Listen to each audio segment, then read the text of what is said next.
The desert had never been this hot before. A monstrous 58 degrees Celsius heat wave descended on the Suyal Reserve, turning every rock into burning metal and every gust of wind into fire. Even the rangers trained for brutal conditions felt their lungs sting with every breath. Most animals had already retreated deep into shade burrows or underground tunnels. But then, something impossible happened. A sound rose through the shimmering waves of heat, faint, fragile, out of place, not the call of a fox. Not the cry of a desert lynx, it was the cry of a snow leopard cub. Ranger Halim stopped walking. "No, it can't be," he whispered. Snow leopards lived in frozen mountains thousands of miles from this blazing wasteland, and yet the cry came again. A soft, heart-piercing whimper. The rangers exchanged a glance, then broke into a sprint. Blistering sand burned through their boots. The heat radiating from the ground felt like walking on the roof of a furnace.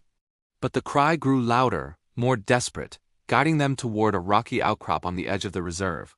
When they reached the spot, they froze. There, under the miserable shadow of a scorched acacia tree, lay a tiny snow leopard cub. His fur was gray and white, but now dull and dusty. His tongue hung dry from his mouth. His little body trembled from exhaustion. Beside him were long claw marks in the dirt. A trail circling the area, showing the story without words. His mother had fought fiercely against something. A predator? Poachers? Or simply the unforgiving heat, but now she was gone. The cub tried to stand as the rangers approached, but collapsed instantly, letting out one final heartbreaking cry. That cry was not fear. It was a plea to live. Ranger Halim dropped to his knees. "Easy, little one. We've got you." He wrapped the cub in a drenched cloth from his canteen, cooling its burning skin. The cub whimpered weakly but didn't resist. It was too exhausted to fight. As the team rushed back toward the truck, something made them stop. A shadow moved on the ridge above. Silent, graceful, watching. A snow leopard mother. Her eyes were sharp, fierce, but filled with something no one expected: trust. She didn't snarl. She didn't leap down to attack. She simply watched her cub being carried away, as if she understood these humans were his only chance. The ranger stood frozen, unsure whether to move. Then the mother did something extraordinary. She bowed her head, not once, but twice. A gesture of surrender or gratitude. With the cub fading in Halim's arms, they hurried into the truck. The rescue center was nearly 20 minutes away, and every second mattered. The cub's breathing was shallow. His paws twitched weakly. The team worked relentlessly, hydrating him drop by drop, cooling his body, monitoring his pulse. When they finally reached the center, veterinarians rushed in.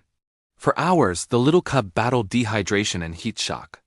Just when they feared he wouldn't make it, he stirred. A soft, fragile sound, a tiny meow. He opened his eyes. Not wide, but enough. He had survived.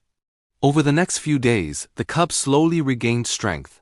The rangers built a cool shelter, fed him carefully, and kept watch every hour. But something unbelievable happened. Every evening, just before sunset, a shape appeared far off on the ridge outside the center. The mother snow leopard. She never came close, she never made a sound, but she watched, as if waiting for the day her cub would return home. And when that day finally came after weeks of recovery, the rangers carried the stronger, healthier cub to the foothills near the ridge. They placed him gently on the ground. The mother emerged like a ghost, her eyes glowing in the fading sun. The cub squeaked. She stepped forward. And with one graceful movement, she wrapped her body around her child. The rangers stood silent. They had seen many rescues, but nothing like this.